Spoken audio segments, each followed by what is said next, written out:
Welcome to the Deeper Dive, the show that unpacks the why behind the market's what. I'm your host, Alex. And I'm Ben. It's great to be back for another episode. Ben, today we are tackling a concept that, it feels like the very gravity of the financial world. We hear headlines about it constantly, right? Markets tumble on rate hike fears or stocks soar on hopes of a rate cut. Everyone knows these things are connected. Right. But the how and the why can feel a bit like a black box. It's the perfect topic for a deeper dive, Alex. Because on the surface, it seems simple. Rates go up, stocks go down. Yeah. But the machinery under the hood it's fascinating. And it explains so much about why the market behaves the way it does. It's a real multi-layered story. So let's peel back those layers. That's our mission today, to clearly explain why rising interest rates are such a headwind for stocks. Okay. And then to unpack the even more complex psychology of what happens when the market starts to expect rate cuts. So let's start with part one. Ben, why does a seemingly small change in interest rates from a central bank cause such a big reaction in stock prices? I think it boils down to three powerful forces working all at once. The first, and maybe the most fundamental one, is just pure math. Right. It's all about valuation. So you're talking about the discounted cash flow model, the DCF. It's a term many have heard. Yeah? But let's try to make it tangible. Let's. So at its heart, a stock's price is supposed to be the value of all its future profits, all added up in today's money. And the key phrase there is today's money. A dollar you expect to get in 10 years is worth less than a dollar in your hand right now. You have to discount it. Right. And the interest rate, that's the foundation of that discount rate. So a higher interest rate means you use a higher discount rate. Precisely. And that makes all those future dollars worth less today. Here's an analogy. Think of a company's future profits as like a distant, brilliant star. Okay. A low interest rate is like looking at that star through the James Webb Space Telescope. It appears huge, clear, and incredibly valuable. Wow. But a high interest rate, that's like using a pair of foggy, cheap binoculars. The star itself hasn't changed. It's still just as brilliant.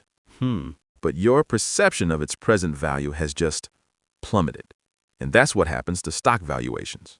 That's a fantastic way to put it, and especially for growth and tech stocks whose starlight is coming from way, way in the future. Yeah. Their valuations just get crushed by those foggy binoculars. Okay, so that's the valuation force. What's number two? Number two is simple competition. Let's call it the TINA principle, or I guess the end of it. Okay. TINA stands for there is no alternative to stocks. And for years, with interest rates near zero, that was true.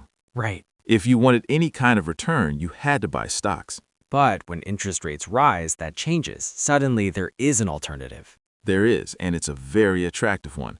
Government bonds. They're considered one of the safest investments on the planet. Yeah. When you can get a 4 or 5% guaranteed return from a bond, you look at the volatile, risky stock market and you have to ask a hard question. Is the potential for a 7 or 8% return from stocks really worth the risk of losing 20%? Wow. And for a lot of investors, the answer is no. So they sell the risky asset, stocks, and buy the safer one, bonds. It's a huge global asset reallocation. Exactly. And all that selling pressure drives stock prices down. Simple supply and demand. Exactly. The safe choice just got a lot more appealing. That covers two forces. What's the third? The third one is the most direct. It's the impact on the real economy. Higher rates make borrowing money more expensive. For companies, that means loans for new factories, for R&D, for hiring, all of it costs more. Right. It doesn't just hit corporations. It hits every one of us. Our mortgage rates, our car payments, our credit card interest. Yeah. It all goes up, leaving less money in our pockets to buy the very things these companies are selling. It's a pincer movement. It simultaneously raises a company's costs. It simultaneously raises a company's costs while reducing its customer spending power. That is just a brutal combination for future profits, and investors know it. Okay, let's flip the coin because this is where the market psychology gets even more fascinating. Right. What happens when markets start to anticipate a rate cut? Because often the biggest rallies happen before any cut is even announced. This is where we see that the market is a forward-looking machine, not a rear-view mirror. But the crucial thing to understand here is that not all rate cuts are equally created. Okay. So first you have the good cut, what Wall Street calls the soft landing scenario. This is the dream. The central bank has raised rates, successfully squashed inflation. Right. Then now, with the economy still healthy, it can start taking its foot off the brake. So in that scenario, a rate cut is just a green light. It signals the all clear, Yes, that a new, healthy cycle of growth can begin, and stocks just rally in anticipation. precisely. But then you have the bad cut, the in case of emergency break glass scenario. This is when the economy is visibly cracking. Unemployment is rising, growth is collapsing, Oh, wow. and the central bank is forced to cut rates, not as a victory lap, but as a desperate act of resuscitation.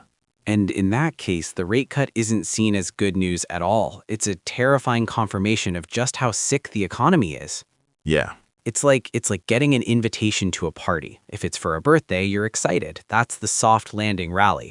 right. But if you find out the party is because your friend is about to lose their house and it's a last hurrah, well, the mood is entirely different. You're not celebrating, you're deeply concerned. Wow. The reason for the event is everything. That distinction is so critical, and it explains why we can see a rate cut announced and the market can actually fall off a cliff. Yeah, The market is reacting to the diagnosis, not the prescription. that's the perfect way to phrase it. Every inflation report, every jobs number, it's all a clue that investors use to figure out which path we're on. Is the Fed acting from a position of strength or one of fear? Answering that question, that's the name of the game.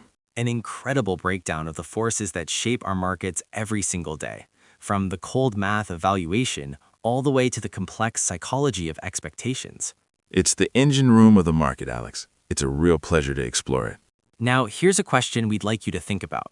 As an investor, when you see the central bank preparing to act, are you paying more attention to the action they're about to take, or are you focused on the economic data that is forcing their hand?